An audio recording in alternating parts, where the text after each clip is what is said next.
తెలంగాణలో అధికారం కోల్పోయిన తర్వాత బీఆర్ఎస్ నాయకులు పూర్తిగా మతి భ్రమించి పిచ్చెక్కి మాట్లాడుతున్నారు. ఇలా గౌరవ హరీష్ రావు గారు మాట్లాడినటువంటి మాటలు తీవ్రంగా ఖండిస్తున్నాం.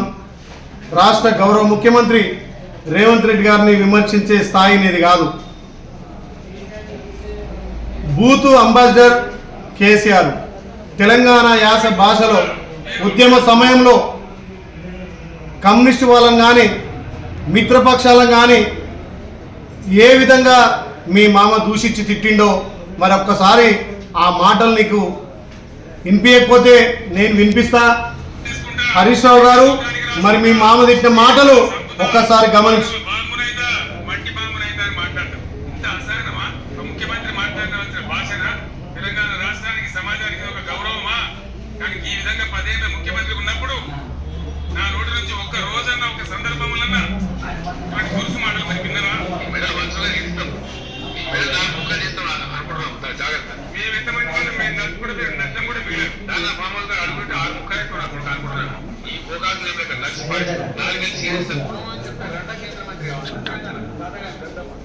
ఒక కేంద్ర మంత్రిని పట్టుకొని రండా అంటే ఆ రోజు నీ తెలివి ఎక్కడ పోయింది? రండగాలని చెప్పి ప్రిపేర్ కాలేదు, పీక్తానికి వచ్చి ఎన్నో రకాల ముక్కలు చేస్తా అని చెప్పి మాట్లాడినటువంటి కేసీఆర్ మాటలేమో నీకు ఇనసొంపుగా ఉన్నాయి. మా గౌరవ ముఖ్యమంత్రి రేవంత్ రెడ్డి గారు నిన్న అసెంబ్లీలో వ్యక్తిగతంగా దూషించిన దాన్ని వాళ్ళ పింక్ మీడియా సోషల్ మీడియాలో దుష్ప్రచారాన్ని ఖండిస్తూ నిజమైన విలేకరులకు గుర్తింపునియాలి, నిజమైన విలేకరులకు గౌరవం ఇవ్వాలి. ఇలాంటి సోషల్ మీడియాలో ఫేక్ మీడియాలలో ఈ వ్యక్తిగత దూషణ వాళ్ళను చేయించి చెండాలని చెప్పి మాట్లాడిన మాటలు నీకు ఇలా దురుసుగా కానొస్తున్నాయి. హరీష్ రావు గారు, 6 అడుగులు పెరిగినావు, నీకు దమాకి ముఖాలలో ఉన్నట్టుగా అనిపిస్తుంది. ఇలా 10 ఏళ్లలో అధికారం అనుభవించి తెలంగాణ రాష్ట్రాన్ని అప్పులలో నెట్టింది నువ్వు, మీ మామ, మీ బొమ్మది గారా?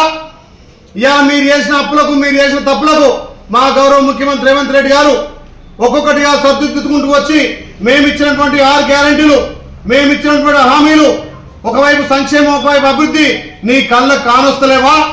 కళ్ళ కావడంతో బలుపెక్కి నీ తోలు మందమే మాట్లాడుతున్నావు. ఇలా మా గౌరవ ముఖ్యమంత్రి మీద అనుచిత వ్యాఖ్య చేస్తున్నావు. ఖబర్దార్, నీ నోట్లో యాసిడ్ పోసి నీ నోరు కడగాల్సి వస్తుంది. ఇలా తెలంగాణలో మహిళలకు గౌరవంగా మహిళలకు పెద్దపీట వేసింది కాంగ్రెస్ పార్టీ, రైతన్నలకు పెద్దపీట వేసింది కాంగ్రెస్ పార్టీ, యువతకు పెద్దపీట వేసింది కాంగ్రెస్ పార్టీ, 60,000 ఉద్యోగాలు ఇచ్చింది కాంగ్రెస్ పార్టీ, ఇలా రైతన్నలకు పెద్ద ఎత్తున రుణమాఫీ చేసింది కాంగ్రెస్ పార్టీ. ఇవన్నీ నీ కళ్ళ గానొస్తలేవా? నీ కళ్ళ కావడం లెక్క బల్పెక్కి తోలు బల్చి మాట్లాడుతున్నావు. హరీష్ రావు గారు, మళ్ళొక్కసారి మాటలు మాట్లాడితే నీ నోట్లో యాసిడ్ పోసి నీ నోరు కడగాల్సి వస్తుంది. జాగ్రత్త. మా గౌరవ ముఖ్యమంత్రి గురించి మళ్ళొక్కసారి మాట్లాడితే తస్మాత్ జాగ్రత్త. మా గౌరవ ముఖ్యమంత్రి సంస్కారంగా పద్ధతిగా ఒక ప్రజాపాలన నిర్వహించుకుంటూ ఇలా తల్లిదండ్రులను, అక్క చెల్లెలను, అన్నదమ్ములను గౌరవించే విధంగా ప్రజాపాలన నడుస్తుంది. ఈ రాష్ట్రంలో అభివృద్ధి వైపు ముందుకు పోతుంటే చూసి ఓర్వలేక మతి భ్రమించి కళ్ళ కావడం ఎక్కి మాట్లాడుతున్నావు. హరీష్ రావు గారు, ఇలాంటి చౌటబారు పగటం మళ్ళొకసారి మాట్లాడితే తస్మాత్ జాగ్రత్త. నువ్వు మాట్లాడినటువంటి మాటలను ఎమ్మడే ఉపసంహరించుకోవాలని చెప్పి డిమాండ్ చేస్తా ఉన్నాం.